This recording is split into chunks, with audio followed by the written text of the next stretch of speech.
36 years ago, in a peaceful residential neighborhood in Pennsylvania, a 2-year-old girl vanished in just a few short minutes, leaving no trace and plunging her family into panic and decades-long heartbreak. Authorities launched an urgent search, pursuing numerous leads and suspects, but with no physical evidence, no clear witnesses, and the investigation gradually stalled, eventually being shelved as a cold case. Yet throughout those years, the pain never healed, and somewhere else, a life quietly continued under a different name, unaware of its connection to an unsolved disappearance. Then one day, from seemingly minor details, vague paperwork, incomplete stories, overlooked data, the truth began to emerge in a way no one expected, forcing the past and present to collide. Before we dive deeper into this shocking story, let us know where you're watching from, and if you love journeys in search of the truth like this,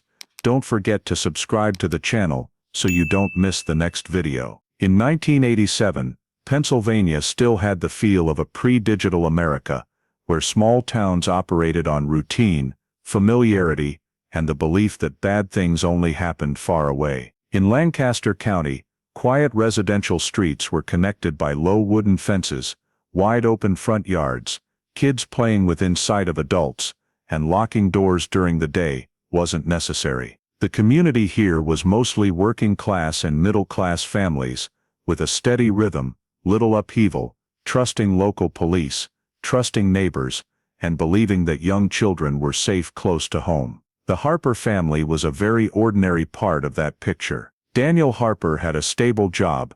Susan Harper spent most of her time caring for the family and kids.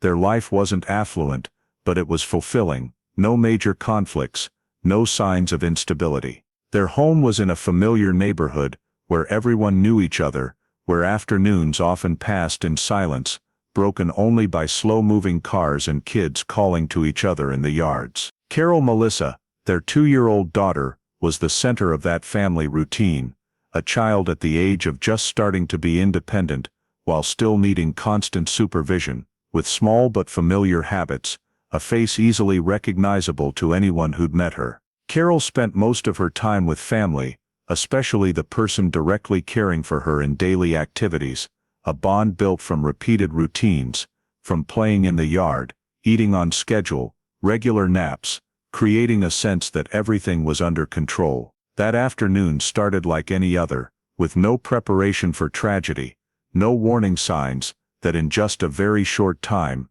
that entire familiar order would collapse. In the familiar space of the home area, the appearance of an unusual detail initially wasn't strong enough to shatter the deep-rooted sense of safety in the adults' minds, an anomaly that passed quickly, easily explained as harmless, easily overlooked because it didn't fit with what people believed about the place they lived. The initial reaction wasn't high alert, but self-reassurance, brushing aside doubt, because it didn't match the peaceful surroundings, because it had never happened before. The danger signals, in hindsight, had appeared in very faint forms, not clear enough to make anyone stop everything immediately, not loud enough to trigger an emergency reflex in a community accustomed to safety. In the short time that Carol was no longer in direct sight, everything still seemed normal, no unusual sounds, no signs of struggle, nothing forcing the adults to believe a serious incident had occurred.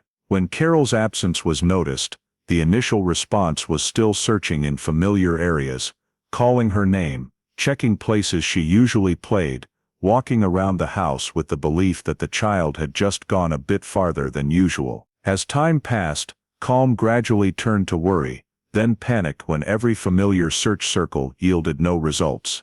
When Carol didn't appear in any reasonable spot for a 2-year-old. Neighbors were asked in a hurried state. The answers were unclear. No one was sure what they'd seen. No one could provide an exact timeline. It was in that ambiguity that the feeling began to form that this was no longer a normal situation, that there had been a mistake or a limit in how everyone had trusted their surroundings. When spontaneous search efforts could no longer expand, when initial assumptions no longer held, the Harper family was forced to face the possibility they least wanted to consider, and in that moment, the decision to call the police was made, marking the point when Carol Melissa was officially reported missing. The missing person call was received in a particularly urgent context, as the victim was a 2-year-old child, and the time of reporting was not long after the last moment she was seen, which triggered the local police response procedure at the highest level, according to standards at the time. The dispatch center immediately assessed this as not a typical absence case, with no signs the child had left home on her own for an extended period, and Carol Melissa's age made the possibility of self-protection or traveling far virtually zero. Forces were mobilized immediately, prioritizing the nearest officers to reach the scene as soon as possible, while basic information about the family, address, and disappearance time was transmitted concurrently to minimize response delay. When police arrived, the scene already showed signs of disturbance from the spontaneous search activities that had occurred earlier. Overlapping footprints in the yard, doors opened and closed multiple times, surrounding areas visually checked, making it hard to distinguish between what existed before Carol vanished and what arose afterward. Fully securing the scene at this point was no longer as effective as in ideal conditions, and officers had to note this as an initial limiting factor in the investigation. Alongside assessing the scene, police proceeded to collect preliminary statements from those present, starting with Carol's parents and the primary witnesses, focusing on determining the last time the child was seen, activities beforehand, and any unusual details noted but not considered serious at the time. The initial statements were heavily emotional, interwoven with panic, and attempts to recall every small action in the short time before Carol vanished, making the collected information both valuable for direction and potentially prone to errors due to psychological pressure.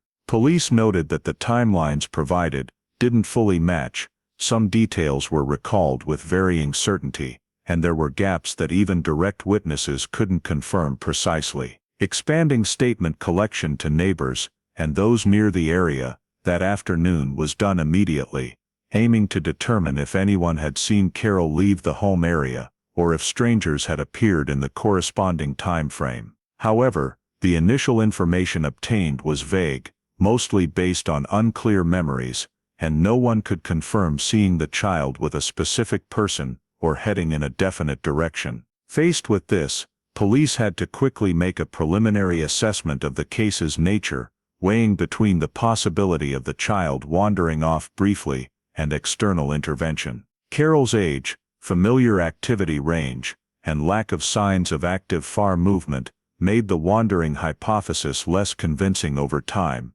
especially as initial nearby searches yielded no results. The officers in charge began noting this could be more serious than a typical missing child case, while determining that the first hours were critical for finding the victim. The decision to activate an active investigation was based on synthesizing factors: victim's age, absence duration, lack of clear leads, and small but notable inconsistencies in initial statements. While one team continued working at the scene to systematize collected information, another began building a preliminary timeline of the afternoon of the incident, identifying gaps to clarify and key questions for subsequent steps. The entire process occurred amid mounting time pressure, as every delay could reduce the chances of finding Carol safely, and the shift from the family's personal worry to an official investigation had officially begun, placing the case on the trajectory of the law enforcement system right in the first hours after the victim vanished. Immediately after deciding on an active investigation, the top priority for authorities was trying to re-establish investigative order in a context where the initial scene was no longer intact. The area around the Harper family home was identified as the central point of the case, and securing was implemented at the feasible level at that time, focusing on the yard, direct access points, and nearby public spaces a 2-year-old could reach. However, officers quickly realized scene control had come too late, as traces from prior spontaneous searches had blurred physical boundaries, paths trampled multiple times, and potential evidence points irreversibly impacted. In those conditions, the task shifted from preserving the scene to faithfully documenting the existing state, to assess evidence loss degree, and adjust investigative expectations accordingly. Alongside establishing control range, a detailed timeline was built based on synthesizing initial statements, family routines, and daily activities that afternoon. Determining the last time Carol Melissa was seen safely became key, as all subsequent hypotheses depended on this empty time frame, though determined with some margin of error due to non-matching statements. Investigators noted the unsupervised period was much shorter than typical missing cases, reducing likelihood of a spontaneous movement scenario and increasing situation severity. From that preliminary timeline, authorities proceeded to sweep all residential access points, including yard gates, walkways, slow roads, small alleys, and routes connecting the home to nearby areas. The goal wasn't immediately finding a definite movement direction, but excluding obvious possibilities and determining if any point showed quick or intentional exit. Routes were categorized by accessibility for a small child, while noting points allowing an adult to approach and leave without drawing significant attention in the established time frame. In this process, investigators also documented traces and items related to Carol Melissa found in the control range, including familiar belongings, whose presence or absence could provide clues about movement direction or case nature. Documentation was done cautiously, focusing on position, condition, and relation to the victim's daily habits, while avoiding hasty conclusions without full context. However, officers also faced the reality that some potential traces were no longer original due to initial searches, making it hard to distinguish direct disappearance-related traces from later ones. This awareness led to an internal assessment of evidence loss degree, where investigators clearly identified what could be considered reliable and what was irreparably affected. This assessment wasn't to assign blame to family or community, but to establish a realistic foundation for the investigation, avoiding hypotheses based on inaccurate data. From an investigative perspective, scene disturbance set clear limits on what could be proven physically, forcing authorities to rely more on timeline reconstruction, behavior analysis, and statement cross-checking in subsequent steps. Meanwhile, sweeping access points and routes continued expanding beyond the direct home vicinity, including small traffic points, nearby public areas, and spaces potentially overlooked normally. Each area was documented not just geographically, but by community observation level, to assess likelihood of an unusual event occurring unnoticed. The entire scene establishment and initial sweep process occurred under increasing time pressure, as investigators had to act quickly, while accepting some critical data might be lost forever. The results of this phase didn't yield a clear lead or specific direction, but it created a necessary structural framework for the investigation, defining realistic evidence limits, clarifying key timelines, and laying the foundation for shifting from reflexive searching to a systematic investigative process, where each next decision had to be based on what remained verifiable. From what had been recorded during the crime scene establishment and preliminary timeline construction phases, the investigation moved into a phase no less critical than the search for physical evidence, analyzing and screening hypotheses that could explain Carol Melissa's disappearance under the established real-world conditions. The first hypothesis considered was the possibility of an accident, a scenario often prioritized in child disappearances in quiet residential areas where a child could encounter danger from the surrounding environment without third-party involvement. Investigators reviewed the possibility that Carol had fallen into a hard-to-access area, tumbled into an abandoned structure, or encountered an incident related to the natural terrain near the home. However, this process quickly encountered clear limitations when the surrounding area had already been visually checked multiple times in the short period following the disappearance, with no signs indicating a serious accident had occurred without leaving any obvious signals. Additionally, at the age of 2, the likelihood of Carol independently reaching more dangerous areas without making noise or being noticed in a populated residential neighborhood was highly improbable. Alongside this, The hypothesis of wandering off was placed on the table for analysis as another common possibility, particularly in the context of a child leaving the familiar area in a moment of unsupervised time. Investigators cross-referenced Carol's daily habits, usual range of movement, and the routes a 2-year-old could cover within the identified time window. This analysis showed that even in the maximum scenario, the distance Carol could travel on her own remained within the radius that had been thoroughly searched, and the fact that she was not discovered at any reasonable location within that range significantly weakened the wandering off hypothesis. Furthermore, wandering behavior in young children is typically accompanied by easily recognizable signs such as crying, appearing at a neighbor's house, or being found in a state of distress, none of which were recorded in this case. As the two initial hypotheses gradually lost credibility, the investigation was compelled to seriously consider the possibility of abduction, even though this was the scenario least acceptable to both the family and the community. The analysis of this hypothesis was not based on emotion, but on comparing the timeline, search radius, the complete absence of the victim, and the limitations on a 2-year-old's independent mobility. Investigators examined the possibility that an adult had approached Carol during the brief unsupervised window, exploiting the familiarity of the environment to remove her from the area without drawing attention. This scenario accounted for Carol's complete disappearance from a reasonable search radius,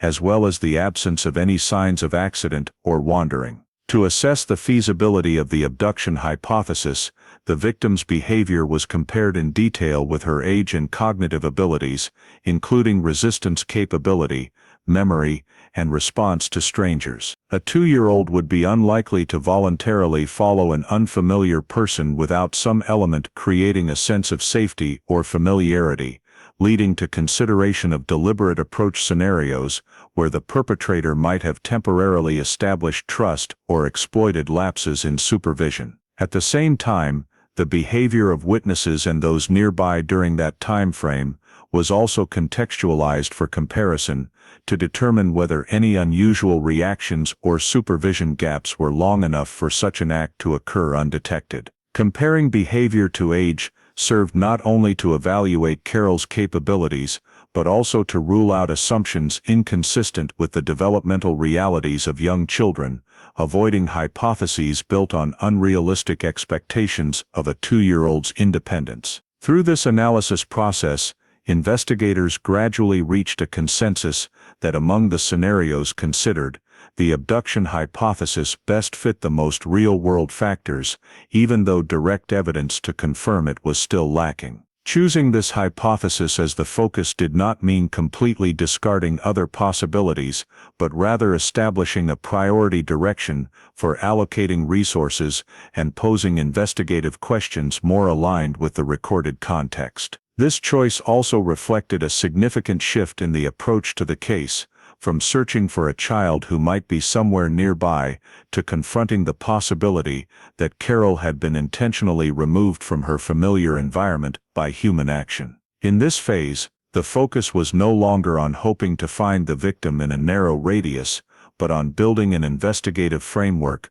that could explain the complete disappearance of a young child in a very short time, laying the groundwork for subsequent steps without relying on unrealistic assumptions about the victim's behavior and capabilities. Once the abduction hypothesis was established as the primary direction for resource allocation, the official search operation was launched concurrently with the investigative process to maximize the time window still considered meaningful for locating the victim. Authorities established a more organized search structure than the earlier spontaneous efforts, aiming to systematically sweep the field while gathering additional data to confirm or rule out the proposed scenarios. The area around the Harper family home was divided into priority zones based on the disappearance timeline and a 2-year-old's mobility capabilities, with the immediate radius thoroughly checked first, then gradually expanding to areas with lower accessibility but still within reasonable range. Zone division was based not only on geographic distance but also on factors such as community observation density, terrain features, and the potential for an unusual event to occur unnoticed, thereby identifying areas requiring greater resource concentration. In parallel, search teams were deployed in small groups to ensure no narrow or hard-to-reach spaces were overlooked while minimizing unnecessary overlap in coverage. Scent dogs were brought in as a support tool to identify potential directions of victim movement or detect areas where Carol's presence might have left traces, though investigators were well aware that this method's effectiveness depended heavily on scene conditions and prior disturbance levels. Community volunteers were mobilized under official guidance, both to expand the search radius and to leverage local residents' familiarity with the surrounding area, but always within a controlled framework to avoid further evidence contamination. Throughout this process, search and investigation proceeded in parallel, with each swept area serving not only to locate the victim, but also to record any detail, however minor, that might hold investigative value. Discoveries of personal items related to Carol were treated as critical data points, not just for the items themselves, but for their location and condition, which could provide information about direction of movement or the manner in which the victim left the area. Each such discovery was carefully documented, cross-referenced with Carol's daily habits and the broader neighborhood context, to avoid overinterpretation beyond what the actual data allowed. However, investigators also faced the reality that initial scene disturbance made it difficult to pinpoint exactly when these items had left their usual positions, reducing direct conclusive value, but not diminishing their overall significance in scenario evaluation. As the search radius expanded without yielding the victim's location, focus gradually shifted to assessing the likelihood that Carol had been removed from the area in the very short time window, rather than remaining somewhere within the checked zones. This analysis drew on the combination of the disappearance timeline, initial search speed, and the failure to locate the victim at any logical point for a 2-year-old. Access and egress routes from the neighborhood, especially those allowing an adult to move quickly without attracting attention, were examined more closely in this context, not to immediately identify a specific path, but to evaluate the feasibility of intentional removal. The parallelism between search and investigation was evident in how each decision to expand or contract the radius was based on what had been gathered through behavioral analysis and initial data, rather than mere hope or reflexive habit. Although the search effort was maintained at high intensity during this phase, investigators increasingly recognized that the chances of finding Carol within the familiar geographic area were diminishing, and that the investigative focus needed to continue adapting to this reality. The entire official search process, from zone division, deployment of scent dogs and volunteers, to recording personal items and assessing removal feasibility, did not yield a clear breakthrough, but it played a crucial role in eliminating less viable scenarios, reinforcing the hypothesis that Carol's disappearance could not be explained solely by random factors or accident. In this context, search and investigation were no longer separate activities, but a continuous process, where each field sweep provided data to refine the investigative approach, and each adjusted hypothesis reshaped the search radius and methods, reflecting a gradual shift from hoping to find the victim nearby to confronting a more complex scenario, where Carol's prolonged absence demanded deeper questions about how and why she had left her familiar environment in such a brief time. The continuous expansion of the search radius, without locating Carol Melissa, caused information flow from the surrounding community to become one of the investigation's primary data sources, resulting in a rapid increase in the volume of leads submitted to authorities. Phone calls, direct reports, and word-of-mouth tips flooded in, mostly from individuals who believed they had seen a child resembling Carol at a certain time or place, or who felt they had noticed an unusual detail that previously seemed unimportant to report. Each piece of information was recorded per protocol, because in a child disappearance case, overlooking even a minor detail could have serious consequences. However, This was accompanied by the increasingly evident challenge of distinguishing valuable leads from information distorted by inaccurate memory. Many witnesses provided statements with high confidence in their observations, but when asked to clarify location, direction of movement, or specific context, gaps began to appear, significantly reducing the information's reliability. The phenomenon of mistaken witness identification quickly became common, especially in an area with many young children of similar appearance and age, where superficial familiarity easily led to misidentification. Several verified cases showed completely unrelated children inadvertently placed under scrutiny, forcing the investigation to spend time confirming and eliminating them, thereby draining already limited resources. Alongside identification errors, investigators also noted that information from the same witness tended to change over time, not necessarily due to deliberate concealment, but because memories were gradually influenced by conversations, circulating news, and psychological pressure from the unsolved case. Details initially presented with certainty began to differ upon retelling, from clothing colors and estimated distances to supposed directions of movement, creating contradictions that made reconstructing a consistent event sequence difficult. In this context, some leads initially deemed promising led the investigation down paths later determined to be unproductive, when early assumptions were not supported by independent evidence or could not hold up when cross-referenced with other collected data. These false directions often stemmed from tips that appeared specific and detailed, making them stand out amid numerous vague statements, but lacked the necessary consistency for sustained investigative value. Each time such a direction was pursued and then discarded, not only were time and resources consumed, but it also fostered increasing caution in approaching new leads. Investigators were forced to revisit all recorded information, comparing it in a broader context to identify reliable intersections versus mere coincidence. Reassessing source reliability became an ongoing task, prioritizing factors such as the witness's direct exposure to the incident, potential influence from external information, and statement stability across multiple interactions. Not a few tips, though provided in good faith, had to be categorized as insufficiently reliable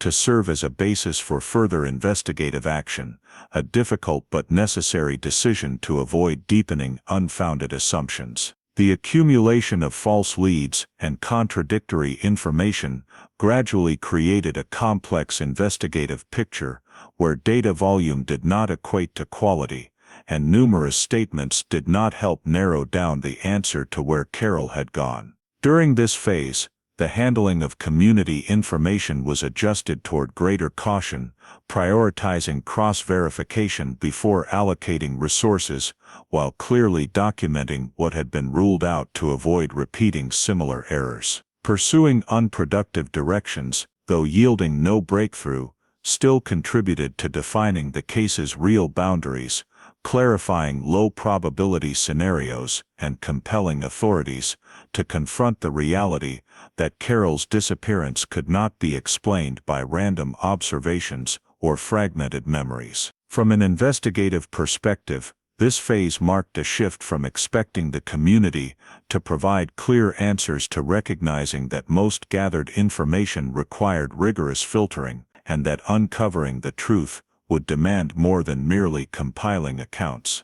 It would require a systematic approach to navigate the increasingly dense layer of informational noise surrounding the case.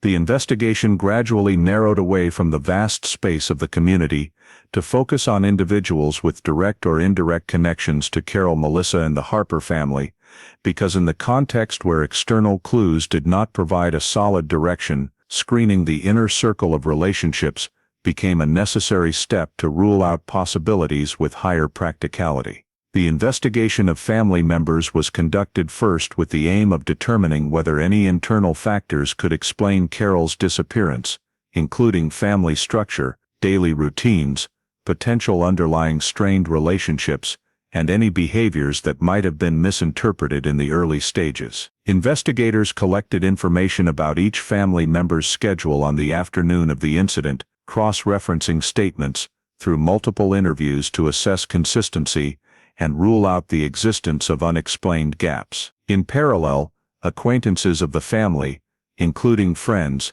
close neighbors, and those who regularly interacted with Carol in daily activities, were added to the screening list to determine if anyone had the opportunity to access the victim during the critical time frame. This process did not stop at verifying physical presence, but also included evaluating behavior, level of familiarity with the victim, and the ability to build sufficient trust to make a 2-year-old child follow without resistance. Background checks and motive assessments were carried out with high caution to avoid speculation or attribution based on prejudice, while still ensuring that all potentially relevant factors were considered, from personal history, past legal issues, to behavioral changes near the time of the incident. Investigators looked for convergence between opportunity, motive, and capability to commit the act, because only when all three elements aligned could an individual be considered a genuine suspect. During the screening process, many individuals initially placed under attention were ruled out after their statements were independently verified, or when no reasonable connection was found between them and Carol's disappearance. The elimination of suspects was done systematically, clearly documenting the reasons for exclusion to avoid revisiting directions that had been verified and lacked basis, while ensuring that no individual was subjected to prolonged suspicion without supporting evidence. However, not all cases could be definitively ruled out, as some individuals had access opportunity but left no clear traces, and any motive, if it existed, could not be proven with specific data. This forced the investigation to maintain an open list of individuals requiring further monitoring, even without grounds for stronger measures. The deeper the investigators delved into screening the circle of relationships, the more they realized that familiarity in a small community was both a factor creating the initial sense of safety and a barrier that made abnormal behavior, if present, easily concealed within familiar daily patterns. Repeated interviews showed that most related individuals did not provide new information, and additional details often lacked the weight to alter the established investigative direction. The overlap between statements, combined with the absence of direct physical evidence, made the possibility of identifying a specific suspect increasingly elusive. Gradually, the screening process shifted from expecting a breakthrough to the goal of confirming that obvious possibilities had been thoroughly checked and not overlooked, an important step to ensure the comprehensiveness of the investigation, even when results were not as hoped. At this stage, the investigation reached a clear impasse, where primary sources of information had been exhausted, potential suspects had been considered and ruled out to the extent possible, but the core question of how Carol disappeared remained unanswered. This impasse did not stem from lack of effort, but from the absence of necessary elements to advance further, particularly physical evidence or decisive testimony, within what was accessible at that time, forcing the investigation to confront the reality that all feasible directions had been tested without yielding clear answers. The impasse formed after comprehensively screening closely related individuals led the investigation into a phase where all subsequent activities had to confront the reality that viable clues had gradually run dry. The main investigative directions once prioritized no longer yielded new data. Additional statements did not clarify any key details, and no unexpected factor strong enough emerged to break the cycle of verification followed by elimination. The absence of direct physical evidence became the greatest obstacle. As the initial scene had been disturbed, potential traces could not be recovered, and no tangible evidence existed to link the victim to an individual or specific act. In that context, all hypotheses had to rely more on inference than evidence, which was insufficient to sustain active investigative measures over the long term. The technological limitations of 1987 further highlighted the gap between the questions posed and the ability to seek answers. As advanced analytical methods did not yet exist, data was not digitized, and linking information across geographic areas depended mainly on paper records and manual exchanges. Tools that could assist in identifying individuals, tracking movements, or analyzing behavior at a deeper level were beyond the reach of authorities at that time, causing many investigative possibilities to stop at the level of assumption without verification. Faced with the pressure to allocate resources to newly arising cases, the investigation into Carol Melissa's disappearance was gradually reassessed for short-term progress potential, and investigators had to acknowledge that continuing to maintain high investigative intensity without new clues was not feasible. The decision to reclassify the file as a cold case was made as an administrative step but with significant meaning, marking the shift from an active investigation to a case archived awaiting new opportunities. The case file was systematized, with documents, statements, maps and investigative notes reorganized to ensure that if new information or technology emerged in the future, the case could still be reopened comprehensively. Transitioning to cold case status did not mean the matter was forgotten, but it reflected the reality that all feasible paths had been pursued within the capabilities of that time without results. Active investigation officially ended, resources were gradually withdrawn, and those directly involved in the prior search and screening had to move to other duties, leaving behind an unsolved file and a family still facing an irreplaceable void. In cold case status, the matter existed as a set of unanswered questions, preserved in the system with slim hope that one day a strong enough new factor would appear to change the situation. The investigation stopping here was not the result of indifference or lack of effort, but the consequence of objective limitations in evidence, technology, and time, as all viable options had been exhausted to the point where continuation was impossible without additional information. With this decision, Carol Melissa's disappearance officially stepped out of the routine investigative flow and into a prolonged period of silence, where the file was closed in terms of activity, but remained as a reminder that some cases cannot be resolved immediately, and that the truth, if it still exists, must await different conditions to be revealed. The prolonged silence of the cold case file was simultaneously the void in which another life continued to form, completely detached from the name Carol Melissa and the context where she had disappeared, as in another place. A child grew up under a different identity, in an environment bearing no outward traces of tragedy. The perspective shifts to the victim herself, not as an individual with memories of the event that occurred, but as a person starting life from a point where the past was completely severed, with no clear connection to her true origins. Under the name Emily Warren, the little girl was raised in a different daily context, in an area not directly related to Lancaster County, with habits, rhythms of life, and relationships built from scratch, as if no prior chapter of life existed. The new living environment provided surface stability, with familiar patterns of a normal family, where going to school, making friends, and participating in community activities occurred in ways not significantly different from other children of the same age. In that context, Emily grew up without any personal memories of her first 2 years of life, which is not unusual for young children, but precisely because of this, the absence of information about origins was not immediately recognized as an issue.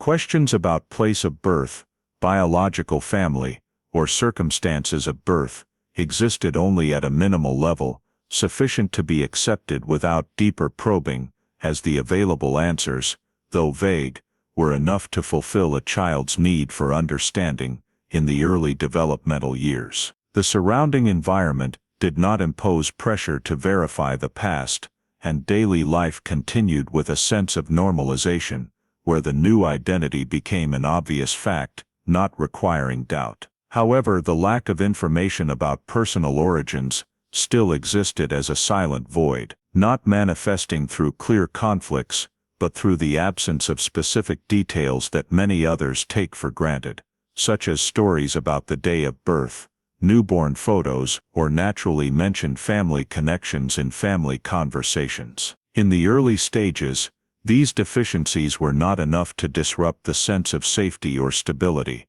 as they were compensated by the steady rhythm of life and forming relationships, creating a seemingly complete surface of life. Emily adapted to the surrounding environment, developing social relationships, forming personality and habits based on daily experiences, unaware that the identity she carried was the result of a complete break from the past. As time passed, this surface stability continued to be reinforced by familiar life milestones, from advancing school levels, expanding circles of friends, to building personal dreams and plans, all occurring within the framework of a life, seemingly without foundational upheaval. Yet, the parallel between the two realities still existed silently, as the cold case file on Carol Melissa lay dormant in the investigative system, while Emily Warren continued living unaware that her existence was tied to an unanswered question elsewhere.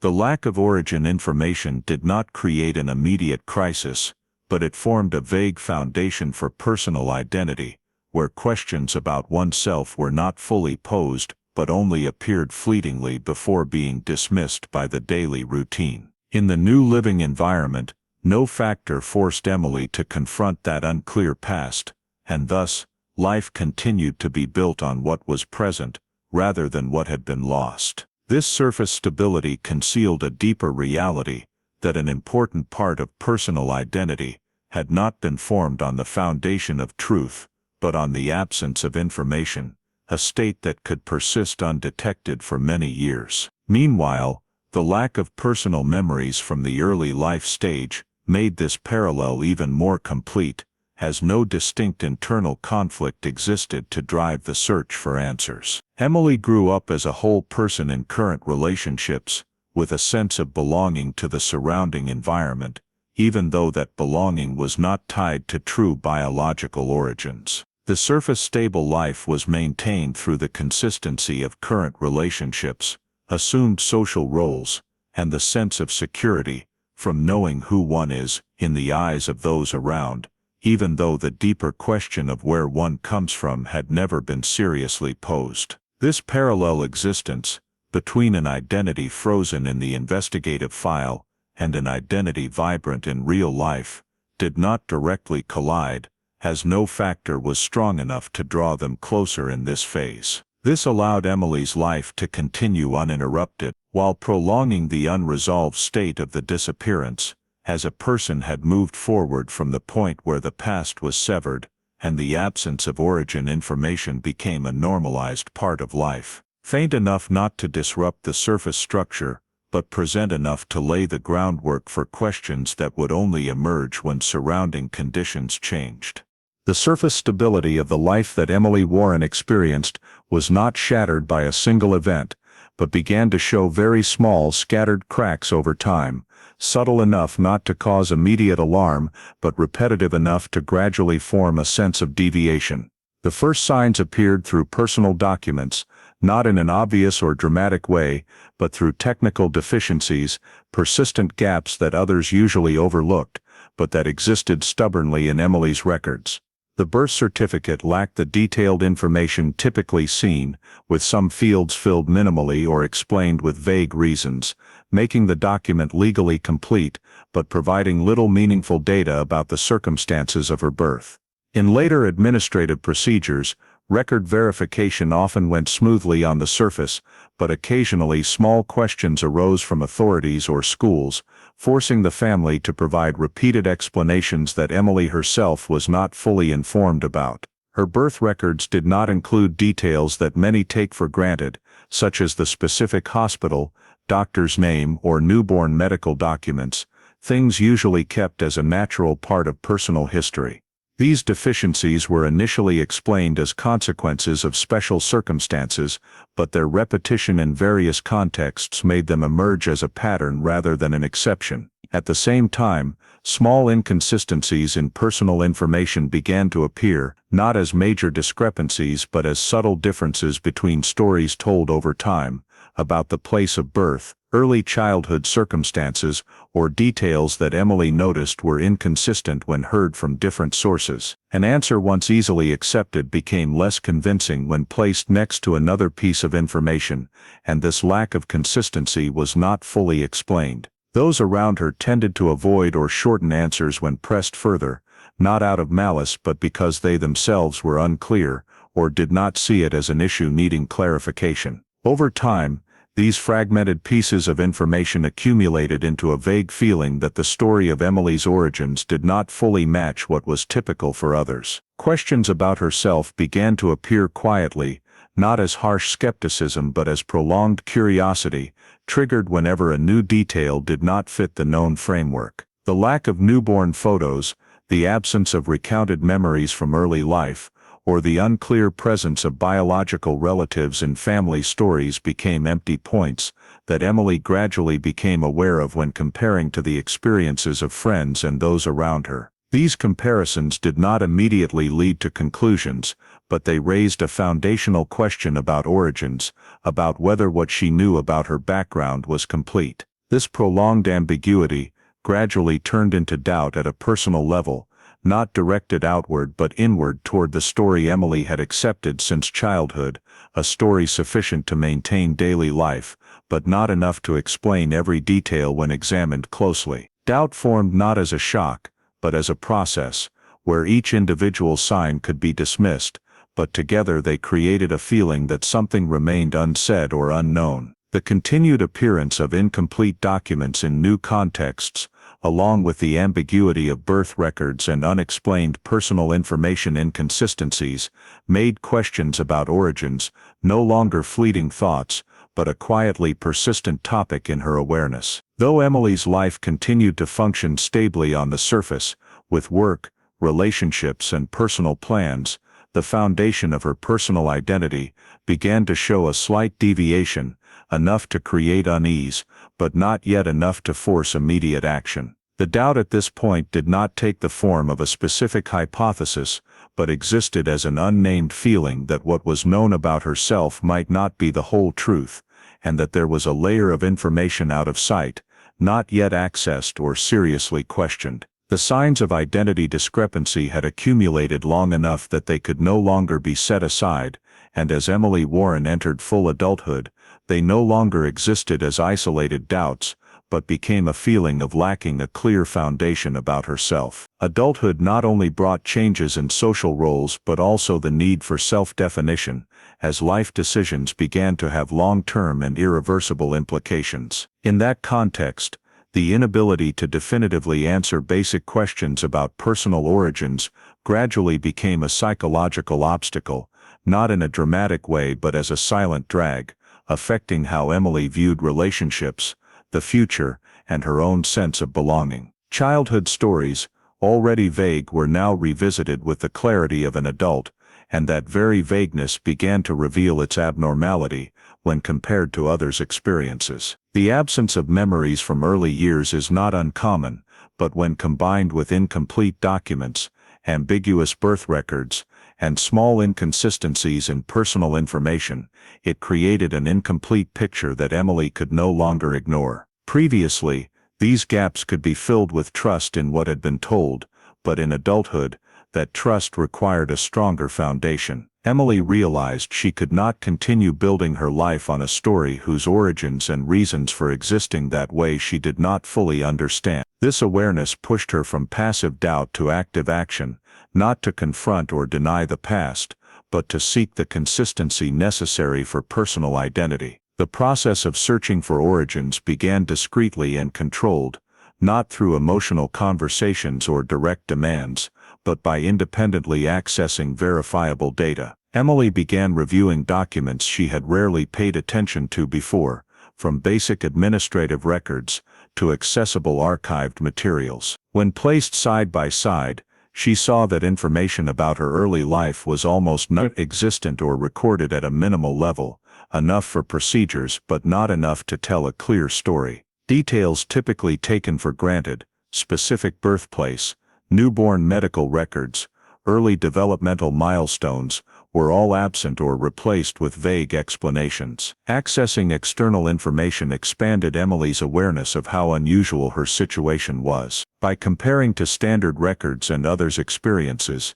she realized this ambiguity was not a common exception, but a sign of a story never clarified. External sources did not provide immediate answers, but they helped Emily confirm that her sense of identity deviation had a real basis, not just personal speculation. In this phase, questions about origins were no longer fleeting thoughts, but an issue needing resolution if Emily wanted to continue her life with a sense of agency and wholeness. When searches based on documents and public data yielded no clear answers, Emily began considering DNA testing as a verification tool. This idea did not arise impulsively, but as the result of gradually eliminating other options. DNA testing was seen as a direct and objective approach, capable of answering the most fundamental question that other methods could not reach: whether Emily's biological identity truly matched the story she had believed for years. This decision carried many considerations,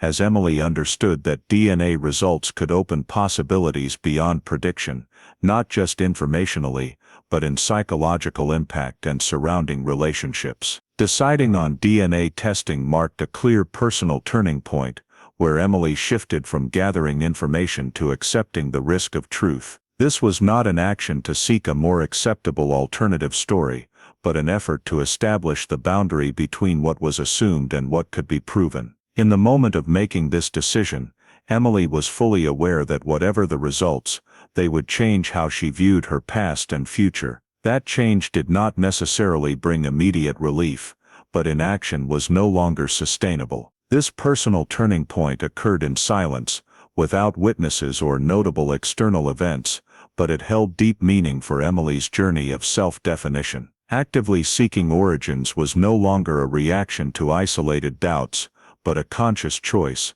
reflecting maturity in facing herself. Emily accepted that seeking truth might lead to hard-to-accept answers, but she also realized that only through that could she build a solid identity foundation for the rest of her life. In this phase, Emily's external life continued normally, but internally, a significant shift had occurred. Questions about identity were no longer postponable or ignorable, but became the center of a deeper self-awareness process. Deciding on DNA testing did not end the search journey, but opened a new door, where truth, in whatever form, finally had a chance to be faced directly and without avoidance. The decision for DNA testing was made in full clarity, and as the personal search shifted from speculation to biological data, Emily Warren entered a new phase where truth was no longer built from memories or documents, but from unchangeable genetic information. The consumer DNA test was done through a common service,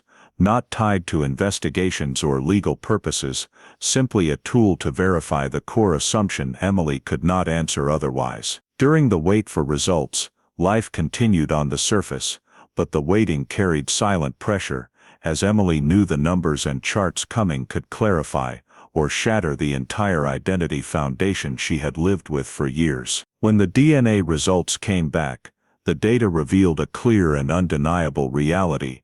No genetic relationship existed between Emily and her adoptive family at any meaningful biological level. This non-match was not shocking dramatically, as it confirmed what Emily had long sensed, but the scientific confirmation carried a different weight, turning prior doubts into an irreversible truth. The lack of genetic match ended the possibility of clinging to vague explanations, while placing Emily in a new position, where the question of origins shifted from whether to from where. Alongside excluding direct biological ties, the consumer DNA analysis system provided more distant genetic connections, revealing the existence of other individuals sharing part of Emily's genetic material. These distant relative discoveries did not offer immediate confirmation, but marked the first time in this journey that Emily had evidence her biological origins were not an undefined void, but a traceable reality. The connections appeared at distant relative levels,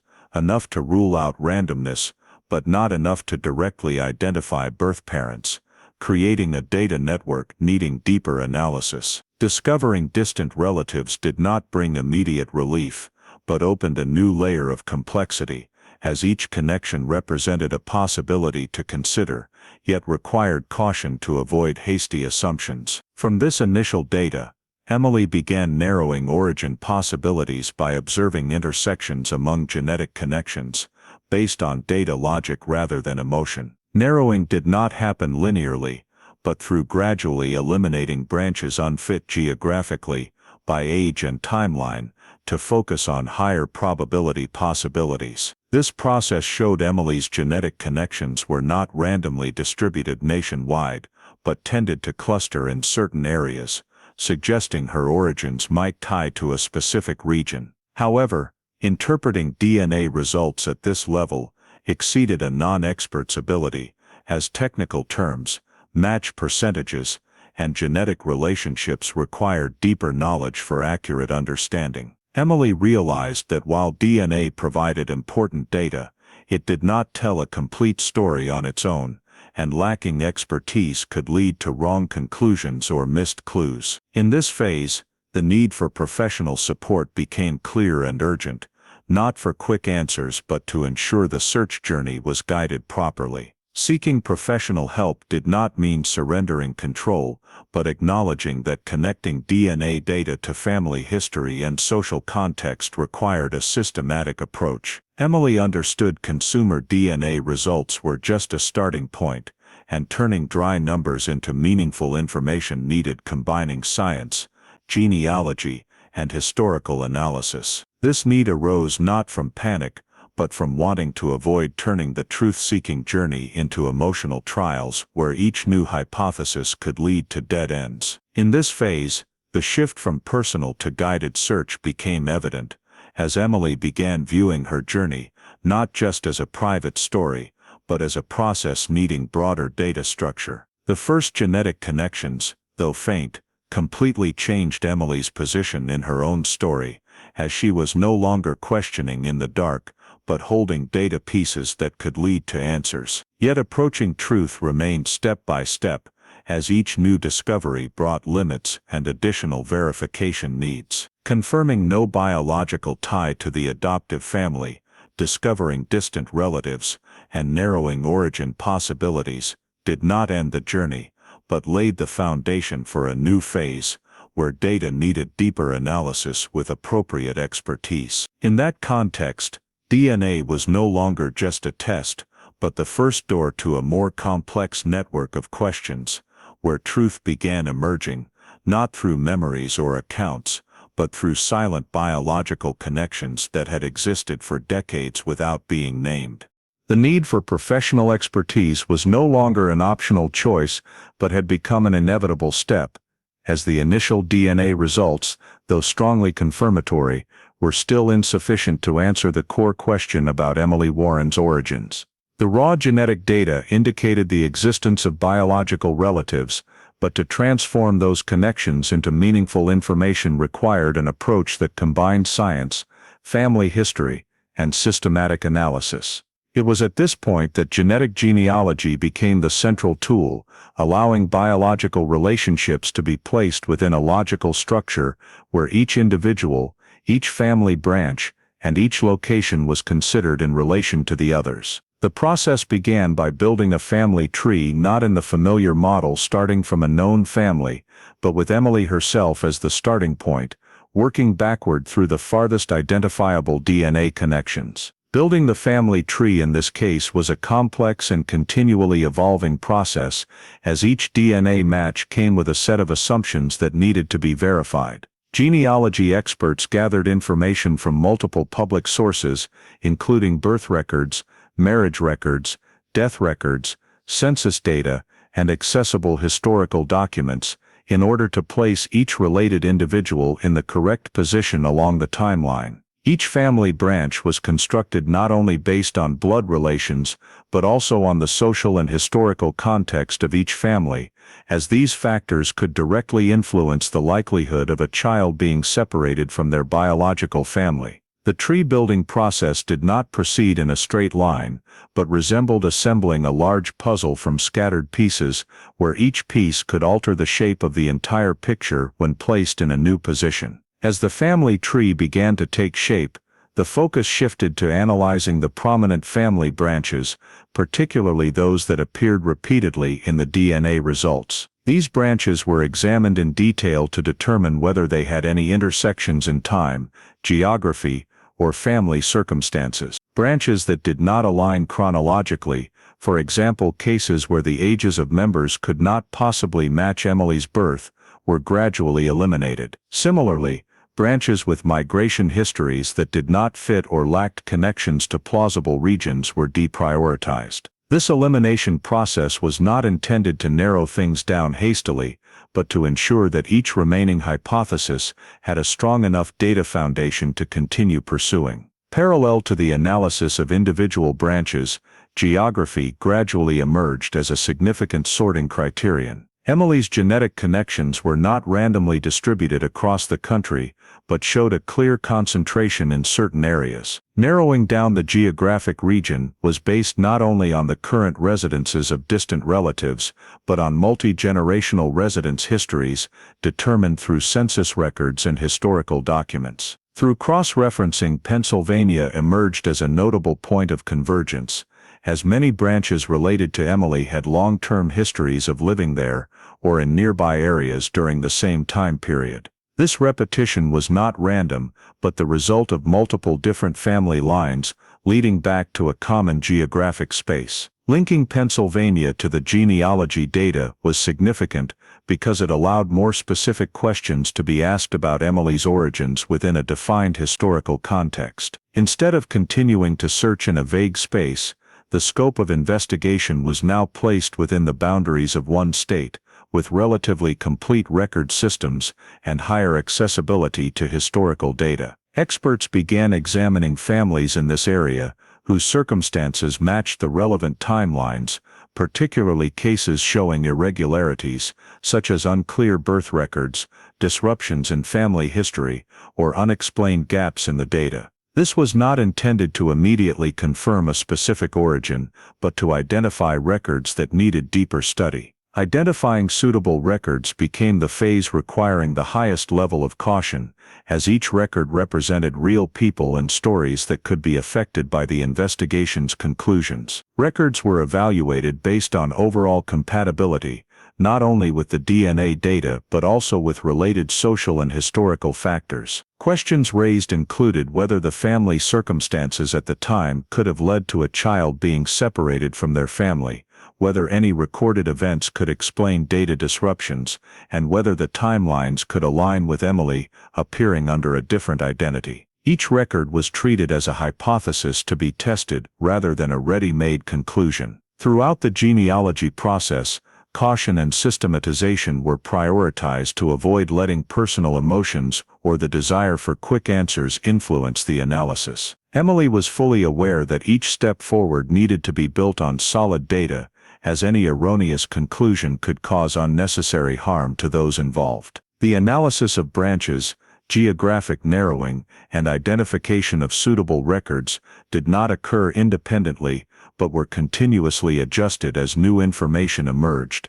forming an increasingly refined analytical loop. By the end of this phase, the genealogy journey had transformed the initial DNA connections into a structured map of origins, where possibilities were no longer infinite, but limited to a specific and verifiable scope. Emily was no longer facing a nameless void, but a set of realistic possibilities, each tied to real people, places, and histories. Though no final conclusion had been reached, the process brought a clear sense of progress, as the search for truth was no longer based on intuition or guesswork, but on data organized and analyzed scientifically. The genealogy phase did not close the search journey, but it laid a solid foundation for connecting personal discoveries to records existing from decades earlier, where a child disappearance case in Pennsylvania was still waiting to be re-examined in the light of data that was unavailable at the time. The origins map built through the genealogy process had brought Emily Warren's search journey to a new boundary, where keeping all the information within the personal sphere was no longer appropriate, as the data had moved beyond an individual identity story and began touching on the possibility of direct connection to an unsolved child disappearance. The decision to provide information to the police was not made in an impulsive emotional state, but was the result of careful consideration of responsibility and consequences, as Emily understood that what she held could have value far beyond her personal needs. All the data was compiled systematically, including civilian DNA results, genealogy diagrams, analyzed family branch lists, and narrowed geographic markers, to ensure that when handed over to authorities, the information could be received and evaluated in a professional investigative context. The approach to the police followed official channels, with the involvement of experts to clearly explain the origin and limitations of civilian DNA data,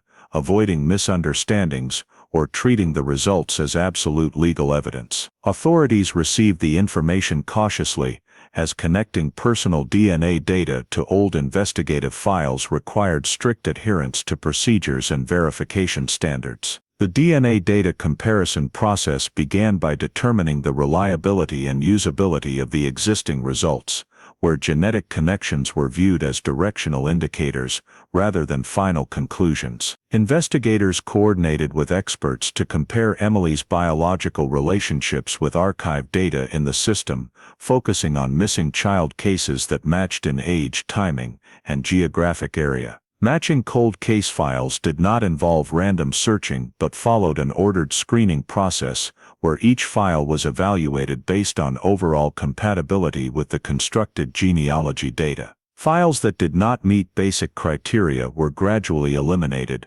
while some cases began to stand out as notable intersections between old and new data. Among them, the case of Carol Melissa, a 2-year-old girl who disappeared in Pennsylvania in 1987, drew special attention as the timelines, age and geographic area matched significantly with what had been determined from the genealogy process. The comparison did not stop at surface factors, but delved into re-examining details recorded during the initial investigation, including the circumstances of the disappearance, family characteristics, and hypotheses that had been raised but could not be verified at the time. Investigators assessed the match potential by placing the DNA and genealogy data within the same analytical framework as the historical file to determine whether the similarity was coincidental or reflected a real connection. This evaluation required a balance between openness and skepticism,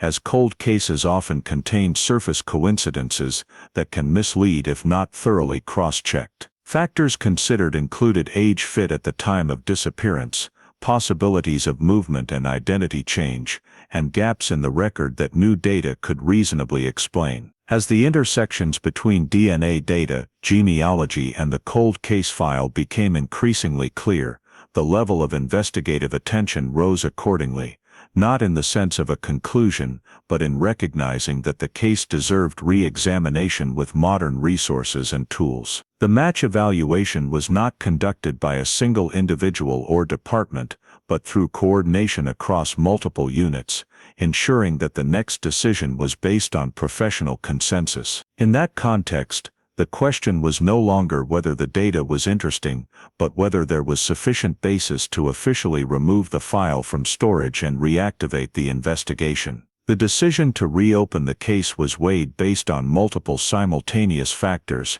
including the reliability of the new data, compatibility with the old file, and the practical feasibility of additional verification steps. Investigators were fully aware that reopening a cold case was not just an administrative action, but a commitment of time, resources, and responsibility, especially for a case involving a victim considered missing without a trace for decades. For that reason, the decision was not made hastily, but after thorough evaluation to ensure the restart had reasonable grounds and did not create false expectations for those involved. As the necessary factors gradually converged, reopening the file was seen as the logical next step, reflecting a change in how the investigative system approaches old cases when reliable new data emerges. In this phase, Emily Warren's story officially moved beyond personal search to become part of a broader investigative file, where questions left unanswered since 1987 were revisited in the light of modern science. Connecting with the investigation did not bring an immediate sense of closure or relief,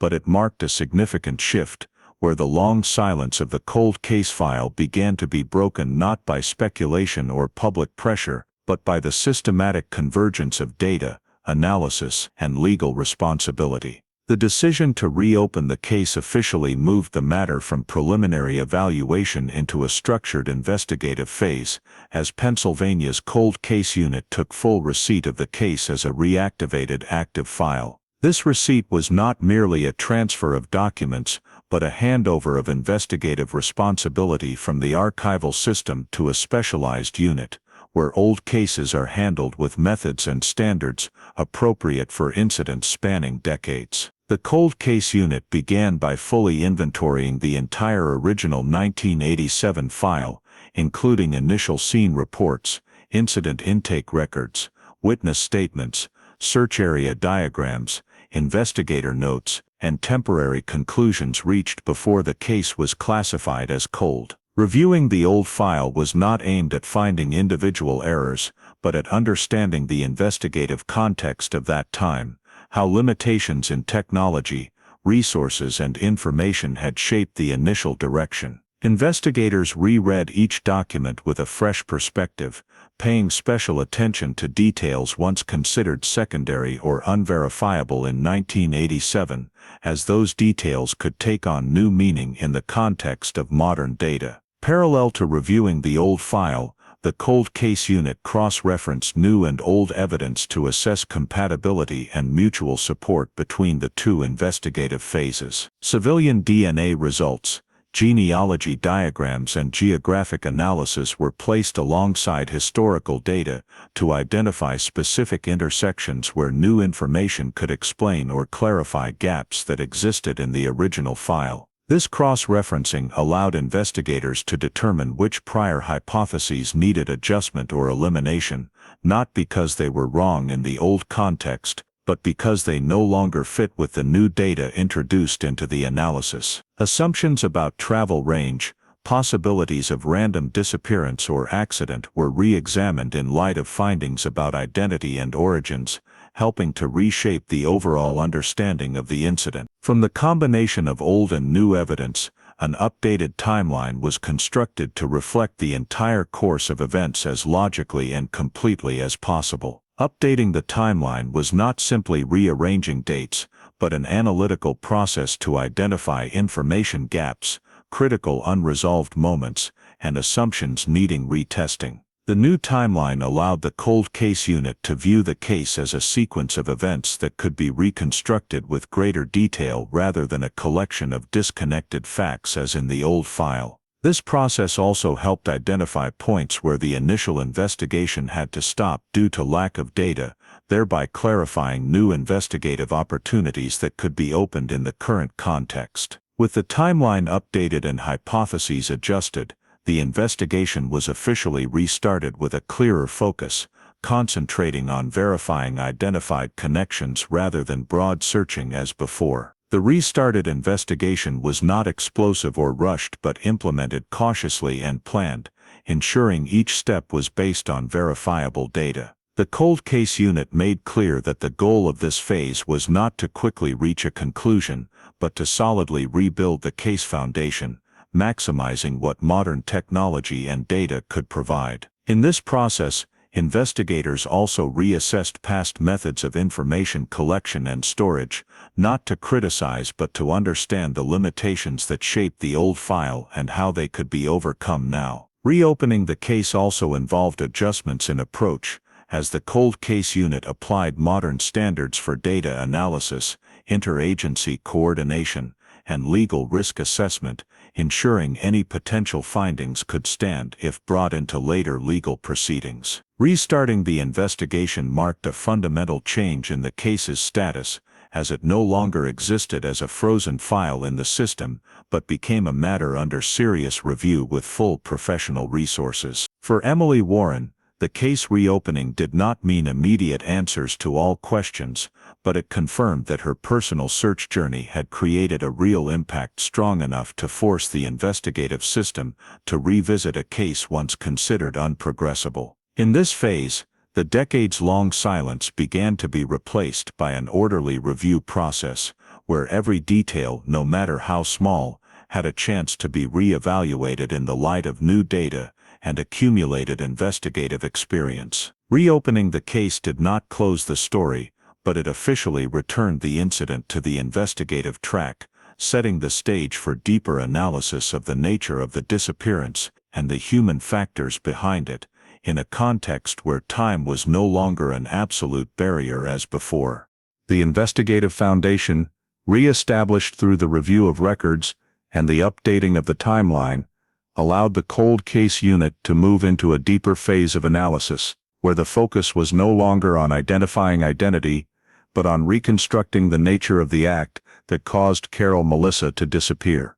The analysis of criminal opportunity was prioritized, starting with the specific social and spatial context in which the incident occurred. When the neighborhood in 1987 was characterized by mutual trust, low levels of natural surveillance, and daily habits that made it common to leave young children out of sight for short periods. Investigators re-examined how public and private spaces intertwined in the area, from sidewalks, front yards and internal roads to overlooked intersections, where an approach could occur without immediate reaction. Criminal opportunity was assessed not only based on the moment Carol disappeared, but also on the general rhythm of life in the area, those intervals when adult attention tended to be distracted, creating a short but sufficient window for an intentional act to take place. From identifying opportunity, the analysis of offender behavior became the next step in understanding what type of conduct might fit the established conditions. Investigators focused on evaluating the ability to approach a 2-year-old child without provoking strong resistance, which required a certain awareness of child psychology and the ability to control the situation. Behavioral analysis considered factors such as building temporary trust, the possible use of familiar language or gestures, and the level of calm needed to carry out the act in an environment with a risk of observation. These characteristics suggested that the behavior did not fit an impulsive or random scenario, but reflected a calculated choice in exploiting favorable circumstances. From the behavioral analysis framework, reconstructing the movement route was undertaken to identify the plausible paths the offender might have used to remove Carol from the area, without leaving clear traces. Routes were considered not only based on distance, but also on the ability to blend into the normal flow of movement in the area, including less traveled roads, points that obstructed lines of sight, and exits that allowed quick departure from the neighborhood.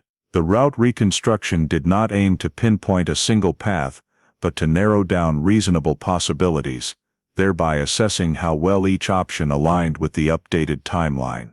This process also considered the possibility of using a vehicle, even without direct evidence, by comparing the distance to be covered, estimated time, and the level of control needed to take a child away without drawing attention. Parallel to route reconstruction, investigators analyzed the degree of preparation in the act, not in the sense of a detailed plan premeditated far in advance, but in the offender's ability to recognize and wait for a suitable opportunity. The level of preparation was inferred from the choice of timing, the approach to the victim, and the absence of signs of disturbance at the scene, indicating an act carried out with relative initiative and calm. These factors helped rule out chaotic or random scenarios, where panic often leaves recognizable traces. Instead, the silence of the scene and the victim's complete disappearance in a short time reinforced the assessment that the act was carried out with a clear objective and a certain degree of control. From synthesizing the analyses of opportunity, behavior, route and preparation, intent was affirmed as a pillar in the new understanding of the case. This affirmation was not based on emotional speculation, but on the logical consistency of the data when placed side by side, showing that Carol's disappearance could not be reasonably explained by accident or getting lost. This reconstruction framework, allowed the cold case unit to reframe the entire investigative question, shifting from searching for an incident to tracing evidence of a human act with motive, even though the motive could not yet be clearly determined. In this context, every detail previously downplayed in the old files was placed into a new logical chain, where the lack of physical evidence was no longer seen as denial of the act, but as a consequence of favorable conditions and the technological limitations of the time. The reconstruction of the abduction was not conclusive, but it provided a consistent and grounded analytical framework, allowing investigators to better understand how an intentional act could occur in a seemingly safe community, and why the initial investigative efforts, though vigorous, could not break the scene's silence. The established reconstruction framework of the abduction with intentional elements forced the investigation to enter its most sensitive phase, where hypotheses no longer existed as abstract models, but had to be compared against specific individuals who were present in the social context of 1987. Identifying the primary suspect was not done by searching for a single guilty party, but through a rigorous screening process based on the intersection of multiple factors: opportunity to access the victim, behavioral capability matching the reconstructed model, reasonable presence in the critical time frame, and verifiable historical data. Investigators reviewed the entire list of individuals mentioned in the old files while expanding the scope to include those previously not deeply considered due to lack of information, or because initial hypotheses had gone in different directions. From this analysis process, one individual gradually emerged as the primary suspect at the professional level, not because of decisive direct evidence, but due to the consistent convergence of multiple factors, aligning with the abduction reconstruction framework. This individual had access to the environment where Carol Melissa disappeared, had a reasonable presence at the critical moment,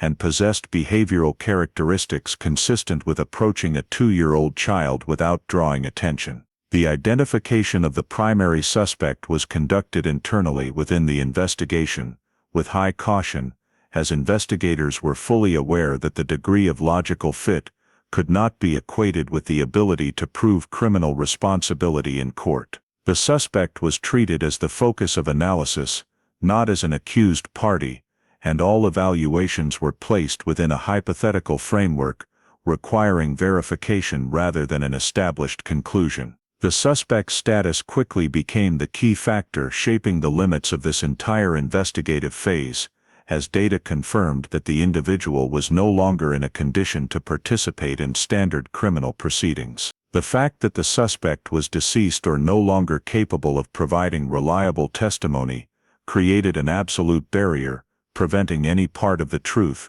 if it existed, from being accessed through direct investigative methods. This forced investigators to rely entirely on indirect data, including historical records, behavioral patterns, and contextual fit, rather than traditional tools like interrogation, identification, or confrontation. In this context, every detail was evaluated with a high degree of skepticism to avoid extrapolation beyond what the data allowed. The lack of direct evidence became the greatest barrier, as the investigation approached the legal boundary. The original scene provided no physical evidence linking the suspect to the abduction, no DNA samples were collected at the time of the incident, and witnesses did not provide statements specific enough to identify the identity or actions of a particular individual. These limitations were not the result of negligence, but consequences of the investigative conditions in 1987,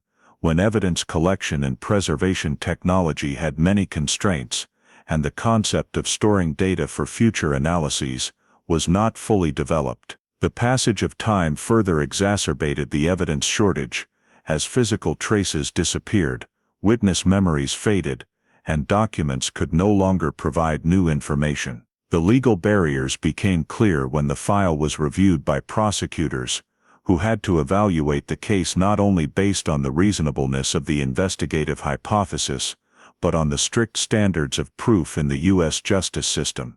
The law requires specific verifiable evidence, sufficient to convince a court, a threshold that this case, despite significant progress in historical and scientific understanding, could not meet. Prosecutors had to carefully weigh the desire to deliver justice for the victim and family against the responsibility to avoid pursuing a prosecution without sufficient basis, which could lead to serious legal consequences and damage the integrity of the justice system. The decision against prosecution was made after a comprehensive evaluation, reflecting the recognition that the boundary between investigation and prosecution had been reached.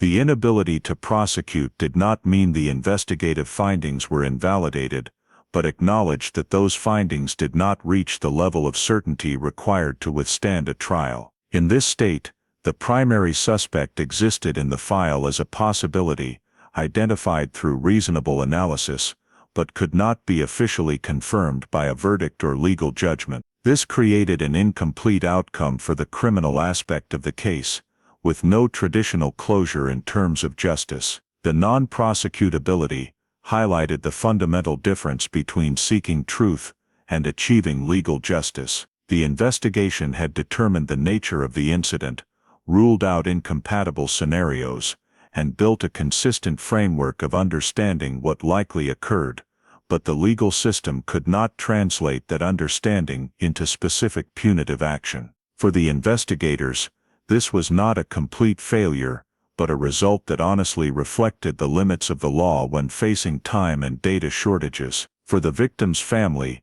it meant no final legal answer, but still provided a certain clarity about the nature of the tragedy that occurred. The suspect and legal phase placed the case in a complex ethical space, where justice was no longer defined purely by a verdict, but by acknowledging the truth to the maximum extent the data allowed. Accepting that prosecution was impossible did not mean closing the story, but shifting the focus from seeking criminal accountability to recording and preserving what had been clarified as part of the historical record. In that context, the case did not achieve justice in the traditional legal sense, but attained a different form of justice, where the victim's identity was established, the nature of the act was clarified, and long-standing misguided questions were finally replaced by a consistent understanding. The suspect and legal section thus did not provide complete satisfaction, but offered an honest conclusion to the criminal processing potential, while opening space for the story to continue in other directions, where the value of truth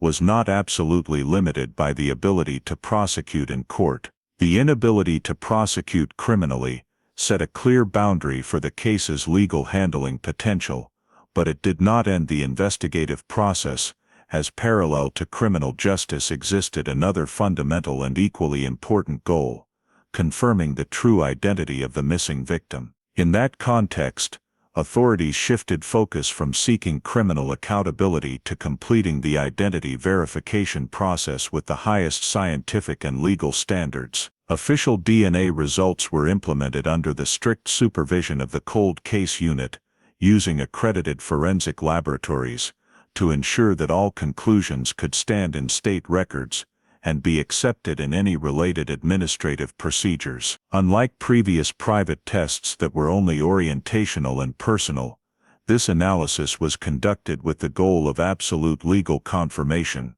requiring rigorous cross-verification processes, from sample collection, genetic marker analysis, to comparing results across multiple independent systems. The official DNA results showed a clear biological match between Emily Warren and the genetic profile related to Carol Melissa Harper, the 2-year-old girl who disappeared in Pennsylvania in 1987.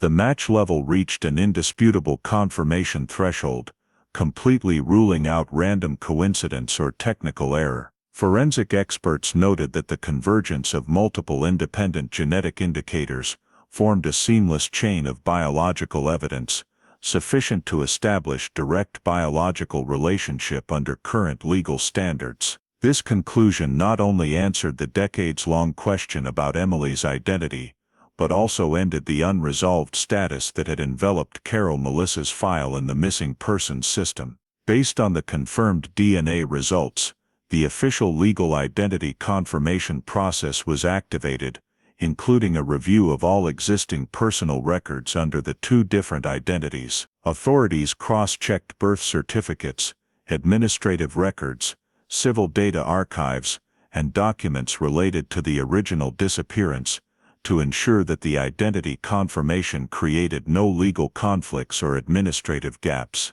This process required coordination among multiple agencies, from law enforcement, civil records management, to missing persons data organizations, to ensure the confirmation was recorded consistently and had long-term effect across the entire system. Identity confirmation was not seen as a single action, but as a synchronized series of adjustments to reflect the newly established truth at every management level. Parallel to the legal process, victim records were officially and systematically updated. Carol Melissa Harper was no longer listed as an unsolved missing person case, but recorded as having been found alive, with the current identity of Emily Warren. This change carried meaning beyond a data correction, as it realigned the entire way the case was recorded in investigative history. Related storage systems were synchronized to prevent the parallel existence of conflicting records,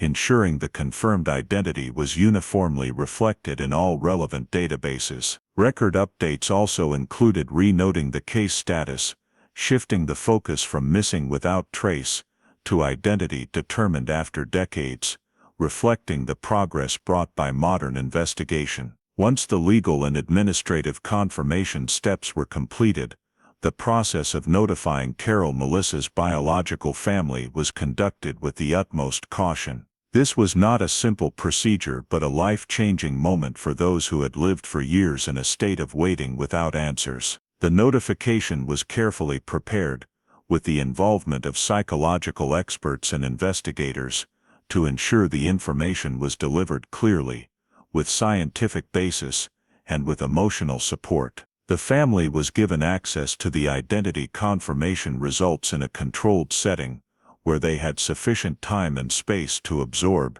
ask questions, and react in their own way. The information was presented not just as an investigative conclusion, but as confirmation that their biggest question finally had an answer, even though that answer carried complex emotions. At the same time, Emily Warren was also supported in processing the meaning of the identity confirmation from a personal perspective. Establishing biological identity was not just a change on paper, but a profound adjustment in how Emily understood herself and her past. Experts worked with Emily to ensure the process did not create overwhelming pressure, and that all subsequent decisions were made voluntarily and with full understanding. Identity confirmation was viewed as a transitional step, not an end point, where Emily had the right to choose the manner and pace of approaching the newly opened connections. In that context, the involved parties began preparing for the possibility of reunion, not as a symbolic or media event, but as a process designed carefully to protect the individuals. Preparation included assessing the desires, expectations, and boundaries of each side to ensure any future interactions occurred with respect and psychological safety. There was no assumption that identity confirmation would automatically lead to a complete relationship, only acknowledgement that a door had been opened, and stepping through it required full consent and preparation.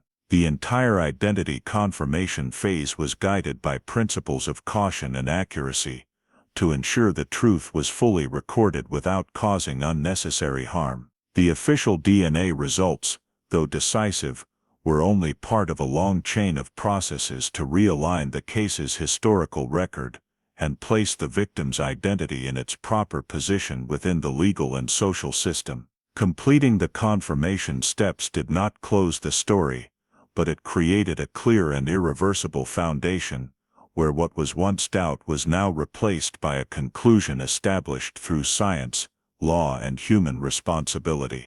The official confirmation of identity created the possibility for a reunion, but that possibility itself did not equate to human readiness, and thus the arrangement of the meeting was approached as a phase requiring tight control rather than a symbolic event. The intermediaries, including investigators and psychological support specialists, played a coordinating role to ensure that the encounter took place under conditions of minimal pressure and maximal emotional safety. There was no assumption that all parties desired the same level of contact or the same timeline, as the decades-long separation had created entirely different life experiences. The arrangement focused on identifying individual desires, personal boundaries, and each person's level of readiness, to avoid turning the meeting into an obligation or a moment dominated by external expectations. The involved parties were clearly identified and approached separately during the preparation phase,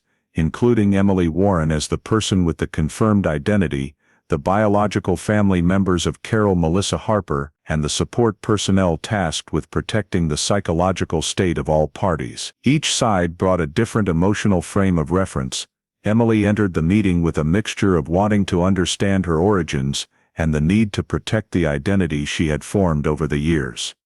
The biological family carried memories of a 2-year-old child suddenly lost, along with grief that had never been closed. The parties were prepared not to achieve a specific emotional outcome, but to accept that initial reactions might not match any preconceived pattern. When the meeting took place, the initial reactions were not explosive in the way often seen in idealized reunion stories, but unfolded in a quiet and cautious manner. The atmosphere of the first moment was shaped by restraint, as each person tried to adjust the image that had existed in their memory to fit the reality now present before them. Emily did not face a familiar family image, but people sharing blood ties yet who had never shared everyday life.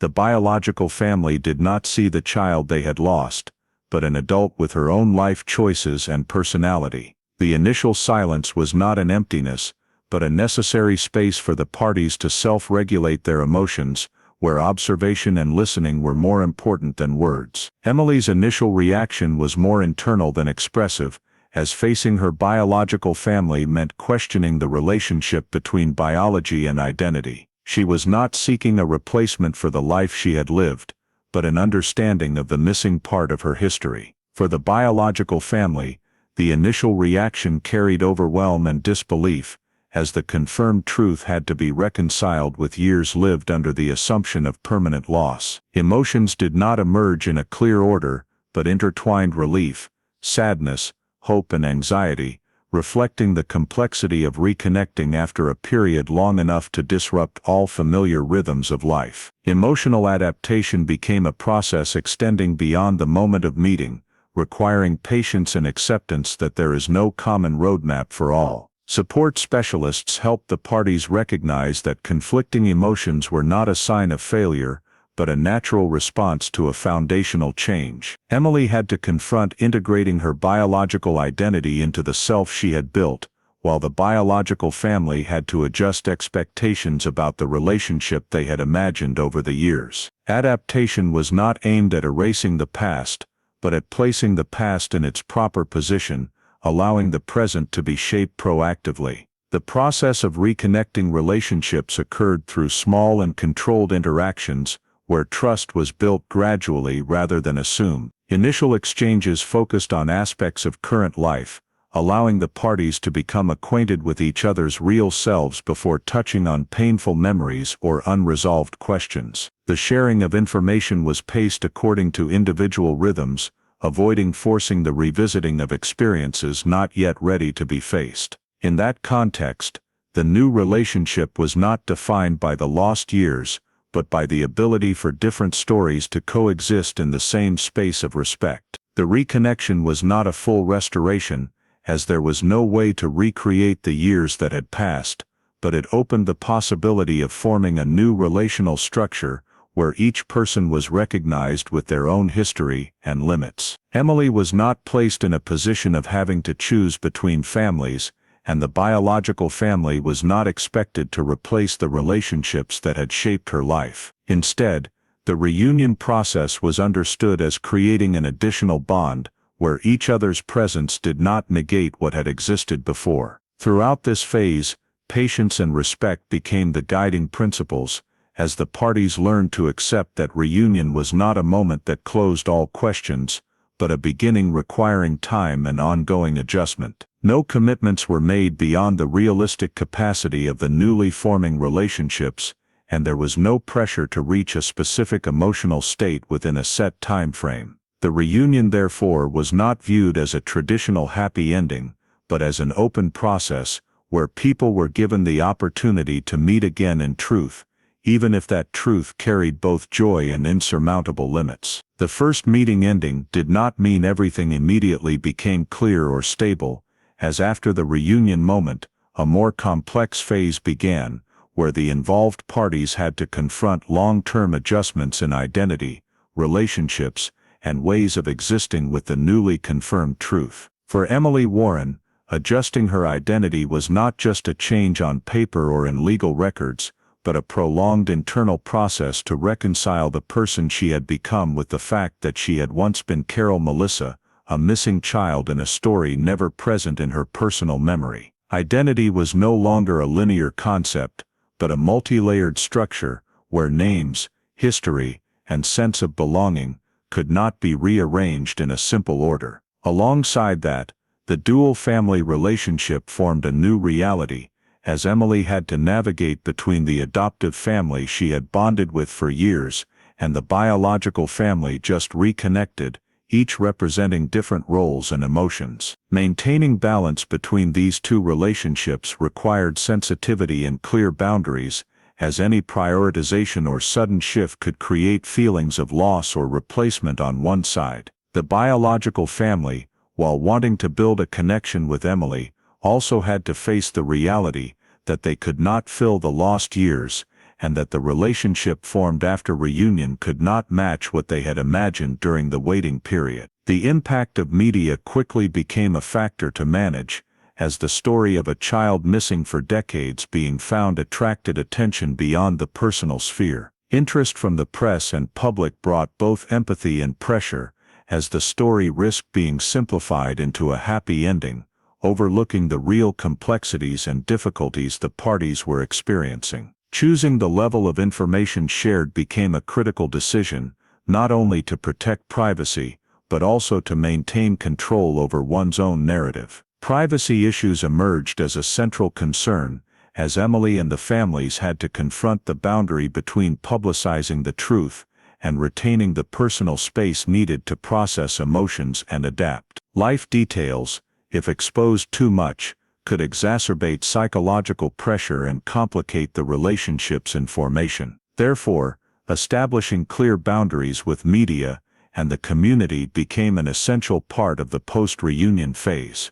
To ensure adaptation occurred at a pace suitable for the involved parties, not external expectations. Long-term adaptation did not follow a linear path, but included intertwined advances and setbacks, as clarity about identity and relationships could shift over time and circumstances. Emily had to learn to accept that her identity did not need definitive redefinition, and that existing with two parallel stories was not contradiction, but an honest reflection of her journey. The biological family, while seeking connection, also had to adjust expectations to fit current reality, where the relationship was built on consensus and understanding, not obligation or compensation. In that context, post-reunion became a shared learning process, where the involved parties explored how to live with the new truth without letting it define their entire lives. Long-term adaptation required time,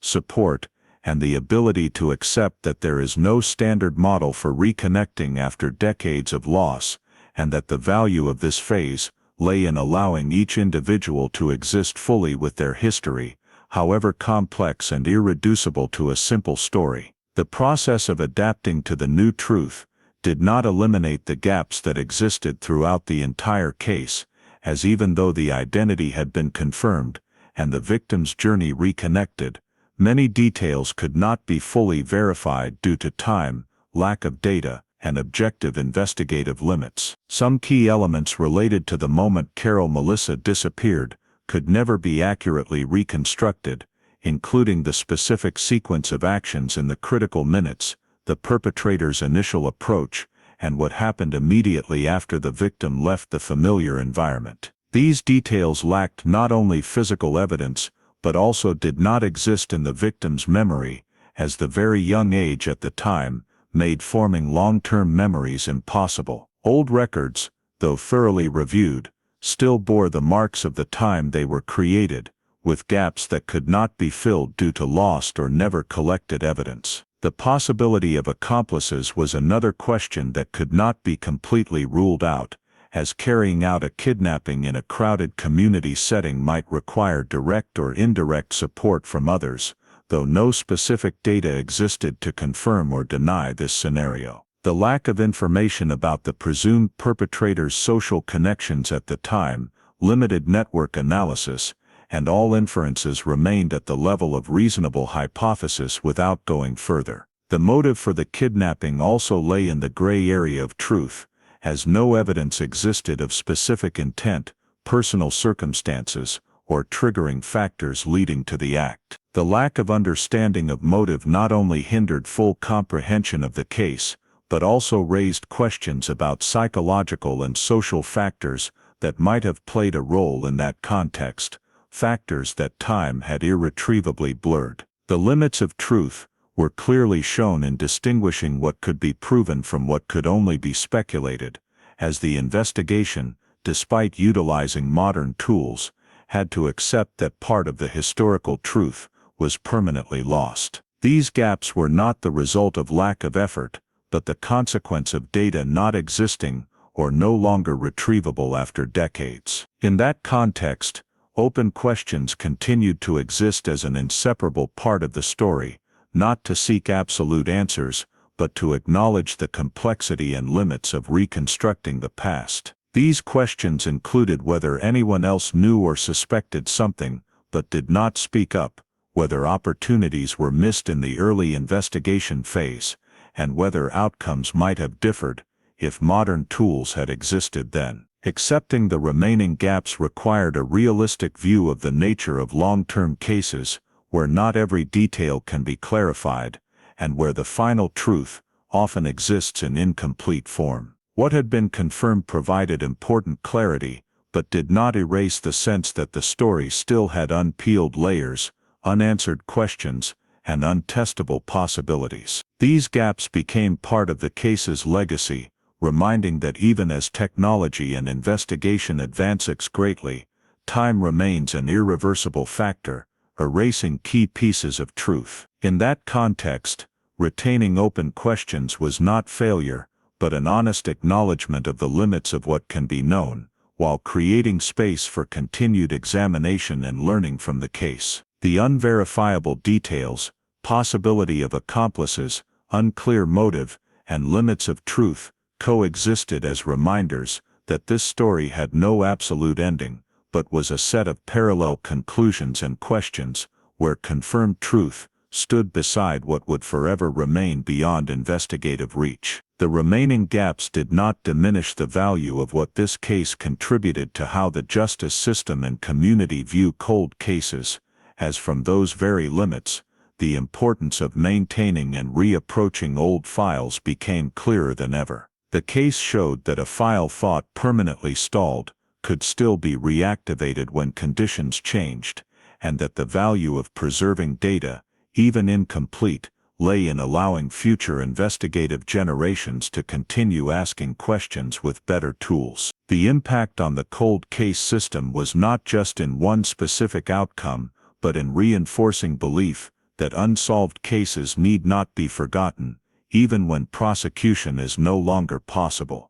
The role of DNA technology stood out as a game changer, not because it answered every question, but because it opened paths to truth that traditional methods could not reach. In this case, DNA not only confirmed identity, but served as a bridge between personal biological data and the investigative system, linking scattered information into a meaningful picture. The value of identity determination extended beyond legal scope, giving the victim a restored history, and the family a specific answer after years waiting in ambiguity. Restoring identity did not erase the losses that occurred, but it ended the suspended state of the question, what happened, replacing it with a truth that could be acknowledged and processed. From an investigative perspective, the case provided important lessons on approaching child missing cases, especially the importance of collecting and preserving data from the initial phase,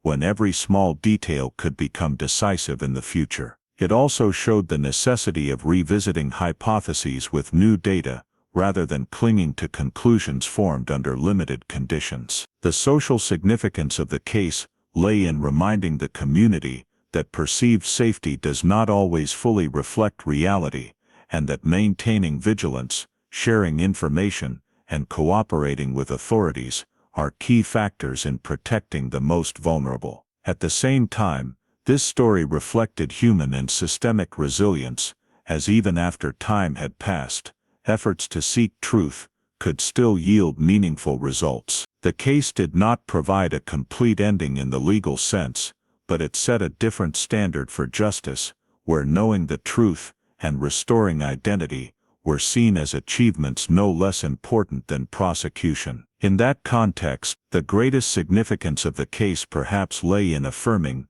that every cold case file represents real people and incomplete stories, and that continuing attention, investment, and application of new technology serve not only investigative goals, but also society's deeper need for truth, recognition, and the ability to close unfinished chapters of personal and community history. The story of Carol Melissa reveals something very everyday in modern America. Tragedy does not come from dramatic situations, but from moments everyone has experienced. A quiet afternoon in a peaceful neighborhood, adults turning away for a few minutes, believing it's safe here. Then the child vanishes. In the United States today, we have far more technology than in 1987, but trust in community safety can still cause lapses at the wrong moment. The first practical lesson is to turn safety into procedure. With young children, do not rely on feeling, rely on principles. In the story, the scene was disturbed by spontaneous searching before police arrived, a very human reflex, but it destroyed important evidence. So in a similar situation, search immediately while preserving what you can. Note the exact last seen time, who was present, any strange vehicles, people observed, and limit movement in key areas until authorities can document. The second lesson is about records and personal data. Emily grew up with a stable surface, but missing papers, vague birth records, conflicting information, small signs we often encounter today, in school, medical, or insurance procedures. If adopting or in special circumstances, keep copies of documents, medical records, and a transparent origin story, appropriate for the child. Prolonged ambiguity only breeds suspicion and harm. The third lesson is grounded hope. Civilian DNA and genealogy reconnected a seemingly frozen cold case. If a family has a long missing loved one, updating files, staying in touch with cold case units, and understanding DNA's role, a door opener, not magic, can turn nothing left to do into one more avenue to try, but always with respect for privacy, as reunion is just the start of a long adaptation journey. If the story of Carol Melissa has made you reflect on seemingly ordinary things that can change an entire life, please subscribe to the channel to continue following unresolved cases and the final truths that are found. Thank you for watching to the very end, and see you in the next video, where every story is not just a case, but a reminder that truth is always worth waiting for.